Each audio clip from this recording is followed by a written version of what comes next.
Olá, vamos hoje falar sobre os estilos de comunicação. Para falarmos sobre os estilos de comunicação, vamos seguir um modelo muito simples e facilmente perceptível que nos vai permitir conhecer um pouquinho as características de cada um destes estilos, porque os associa a estilos de comportamento, o que para nós é muito mais facilmente compreensível, porque imediatamente associamos a tipologias de sujeitos que todos nós comunicamos, com que todos nós comunicamos no dia a dia. E este modelo de Chalvin, ao identificar e caracterizar cada estilo de comunicação, vai também ajudar-nos a conhecer um pouquinho o nosso estilo, de forma a irmos adequando o nosso estilo aos estilos dos nossos interlocutores, claro que naturalmente que imprimindo as mudanças necessárias de forma a torná-los eficazes e a potenciarem, portanto, a nossa comunicação. Segundo Chalvin, existem 4 estilos de comunicação: o estilo agressivo, o estilo passivo, o estilo manipulador e o estilo afirmativo. Vamos conhecer um pouquinho as características de cada um deste estilo, tendo consciência de que, mesmo nós, enquanto emissores, apesar de termos um estilo preponderante, estamos a trabalhar no sentido de que seja o estilo afirmativo, porque é aquele que de facto possibilita uma comunicação muito mais eficaz, mas todos nós, ao longo da nossa vida, vamos de alguma maneira ensaiando um pouquinho destes 4 estilos. E vamos tentar, portanto, conhecer um pouquinho as características de cada um deles, de maneira a depois sermos também capazes de os identificarmos nos nossos interlocutores e, desta forma, adequarmos o nosso estilo a esse processo comunicacional. Vamos começar pelo estilo agressivo. Penso que todos nós temos no nosso dia a dia e estamos a lembrar-nos de pessoas que entram um bocadinho dentro desta categoria de terem um estilo agressivo de comunicação. São sujeitos que, como sabemos, tendem de facto a impor-se em relação aos outros. São pessoas reivindicativas e que agem muitas vezes e comunicam como se tivessem sempre razão e se nunca tivessem falhas nem cometessem erros. Isto porque o seu objetivo é ganhar, é dominar, é forçar muitas vezes os outros a perder. E sempre que ganham, nós percebemos que isto não é feito de uma forma pacífica e quase sempre humilham e controlam o seu receptor, isto porque na forma de comunicarem não dão sequer muitas vezes a possibilidade a que a outra parte se defenda. São pessoas que normalmente, porque têm dificuldades de estabelecer uma comunicação fluida, porque são muito centradas nelas próprias, têm dificuldades também igualmente de estabelecer relações íntimas e relações de segurança. Procuram sempre impor-se de qualquer maneira aos outros, exprimem as próprias exigências e as suas capacidades, diminuindo também igualmente os outros, porque para conseguir o que se deseja é quase que vale tudo, mesmo que isto passe às vezes por uma linguagem menos própria, muito baseada no insulto e naquilo que nós chamamos a agressão verbal. Sempre que é confrontado, o agressivo normalmente reage mal, porque se irrita muito facilmente, portanto, e esta irritação é uma característica comportamental. Quais são alguns dos sinais em termos de comportamento que nos podem levar a identificar facilmente este estilo nos nossos interlocutores? Normalmente são pessoas que falam alto, que interrompem sistematicamente o processo de comunicação que se estabelece. São pessoas que não controlam o tempo enquanto falam, porque o importante é manipular os outros, é de facto falar muito, é fazer com que aquilo que dizem se imponha na comunicação e, portanto, manifestam muitas vezes expressões quer gestuais, quer faciais, de desprezo, de desaprovação, entrando muitas vezes até no sorriso irónico e, portanto, tudo aquilo que caracteriza uma comunicação que é feita muito centrada nele próprio e dando muito pouco espaço ao seu receptor. Vamos agora caracterizar um bocadinho o estilo passivo. Também todos nós temos ideias relativamente a este estilo que passam pelas experiências que vamos tendo no nosso cotidiano com pessoas que não gostam de expressar as suas ideias, quase sempre, quando confrontados com a necessidade de o fazer, respondem: tu é que sabes, o que tu fizeres está bem feito, e, portanto, assumem aqui um bocadinho uma imagem quase de vítimas no processo comunicacional. Nunca estão em desacordo e tentam ignorar muitas vezes aquilo que é a expressão dos seus sentimentos, dos seus valores e, portanto, passam sempre a comunicação para o outro que diga, o outro que faça, o outro que decida e eu vou um bocadinho atrás.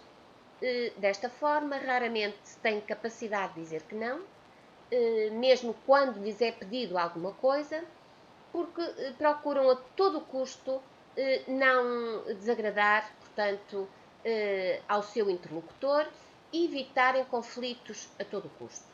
São pessoas que não gostam de se expor e são pessoas que, a curto prazo, também não agradam a muitas outras pessoas porque não podem ou deixam que os outros façam tudo aquilo que dizem e aquilo que querem e acabam por se subjugar e por submeter à vontade dos outros. Quais são as características do passivo? Portanto, tende a desvalorizar-se porque acaba por ter medo de exprimir as suas próprias ideias e de manifestar as suas exigências. E, portanto, com frequência justificam-se, desculpam-se, sempre que são confrontados ou acusados, assumem uma atitude de ofendidos e, portanto, não querem agir, não se querem expor, não querem confronto a custo nenhum, mas isto tem um custo para eles próprios. É que são pessoas que dificilmente conseguem atingir os seus objetivos, até porque eles estão muito camuflados e, portanto, acabam por não ter uma expressão em termos de comunicação. Quais são alguns dos sinais que são emitidos do ponto de vista comportamental nos sujeitos passivos?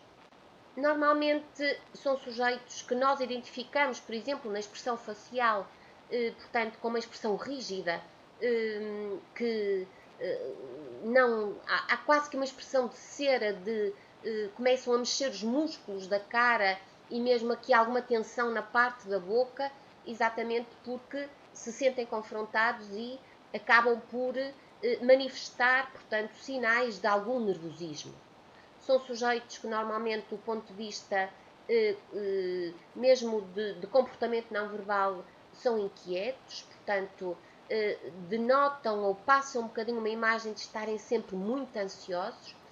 Há autores que dizem que roem as unhas, que têm insónias, que muitas vezes manifestam um riso nervoso quando confrontados. Portanto, isto são, genericamente, alguns dos sinais que são emitidos do ponto de vista comportamental por os sujeitos passivos. Quais são as consequências deste estilo de comportamento? São sujeitos que normalmente, eu diria que têm dificuldades de estabelecer comunicação e por isso mesmo estabelecem uma má comunicação com os outros. Porque não se afirmam, não manifestam quer os seus desejos, quer os seus interesses, quer as suas necessidades, tentam fugir o mais que conseguem e podem às situações e não pensar muito em consequências, em ações e também, naturalmente, em soluções que sejam construtivas para si e para os outros. São pessoas que sofrem muitas vezes porque frequentemente têm que se subjugar e, portanto, acabam por também nunca se gratificar, porque não fazem aquilo que gostam e acabam por não conseguir recusar qualquer tipo de pedido que lhes seja feito pela outra parte. Vamos agora falar e tentar caracterizar um outro estilo também muito nosso conhecido, que é o estilo manipulador. Quando falamos de pessoas que têm este estilo de comunicação, nós temos que ver sujeitos que são hábeis, até com alguma inteligência do ponto de vista da estratégia.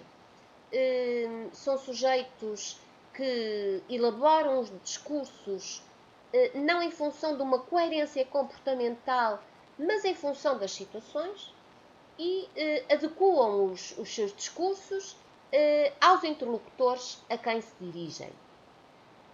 Normalmente são sujeitos que utilizam todo o tipo de meios indiretos de maneira a conseguirem atingir os seus objetivos, a conseguirem satisfazer as suas necessidades, mas de uma forma dissimulada, portanto, disfarçada, de maneira a que os outros não se apercebam muito de que estão a ser usados e, como o próprio nome diz, manipulados naquilo que é o processo de relação e necessariamente de comunicação.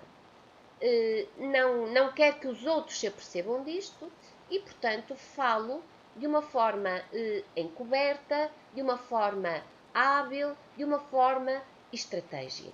Portanto, é um estilo que também não é pacífico nós trabalharmos, compreendermos e até diagnosticarmos. São sujeitos que normalmente são cultos e têm, portanto, do ponto de vista cognitivo, uma série de ferramentas que os torna hábeis nas suas estratégias e na aplicação destas estratégias, que quase sempre são estratégias indiretas, porque tentam, de várias formas e fazendo muito jogo de cintura, levar a que as situações estejam a seu favor. É mais hábil, muitas vezes, este tipo de manipulador a criar conflitos no momento oportuno do que a reduzir as tensões existentes.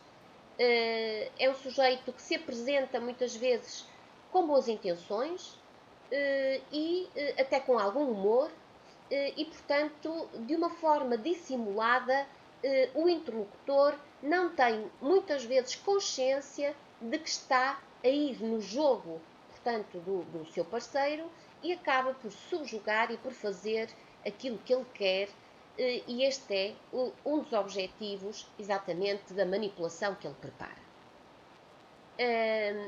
Alguns indicadores comportamentais são indicadores até do ponto de vista social interessantes, porque são sujeitos simpáticos que conseguem, por exemplo, estrategicamente usar expressões que acabam por criar algum interesse, alguma empatia no interlocutor, usa muitas vezes expressões do género nós e não eu, falemos francamente, como se estivesse a falar em benefício das duas partes, confiemos um no outro, portanto, para conseguir de facto o aliado. É alguém que usa muito bem o não verbal também em função da situação e, portanto, digamos que este é um estilo rebuscado em termos de comunicação.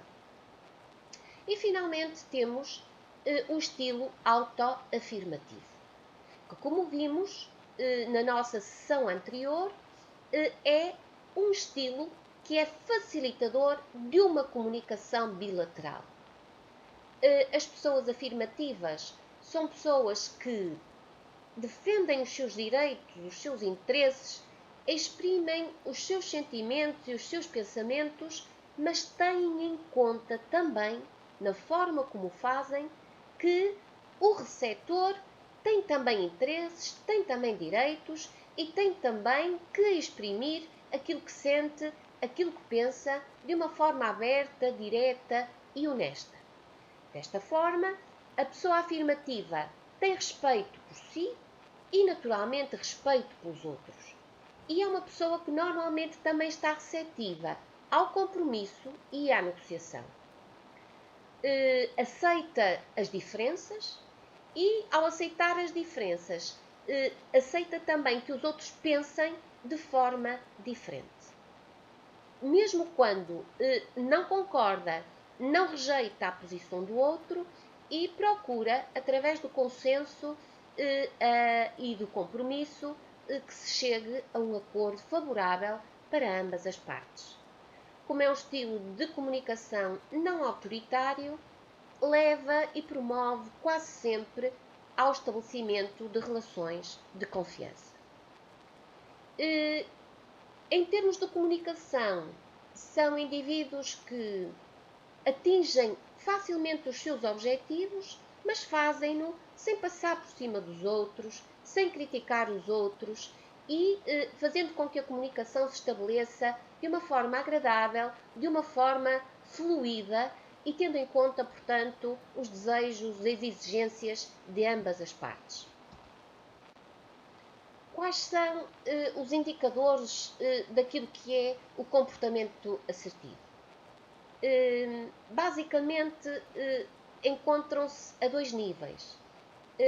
São sujeitos que expressam muitas vezes sentimentos positivos, elogiando e recebendo elogios, fazendo pedidos, exprimindo sentimentos positivos, iniciando facilmente conversas e tendo uma grande capacidade de manter essas conversas, mas ao mesmo tempo exprimindo também sentimentos negativos. Até porque a comunicação acontece na vida e há também situações em que isto acontece, em que isto é necessário para depois se chegar a um acordo. De qualquer maneira, isto é feito utilizando expressões de discordância, mas num formato assertivo, deixando que o outro também se justifique, deixando que o outro também seja capaz de apontar as suas causas e as suas razões. Neste comportamento de autoafirmação, nós aprendemos também a recusar pedidos, aprendemos a confrontar alternativas diferentes e a exprimirmos opiniões pessoais, deixando que os outros também exprimam as suas. Estes estilos de comunicação vão ser depois importantes na forma como nós estruturamos os nossos processos comunicacionais. Até já!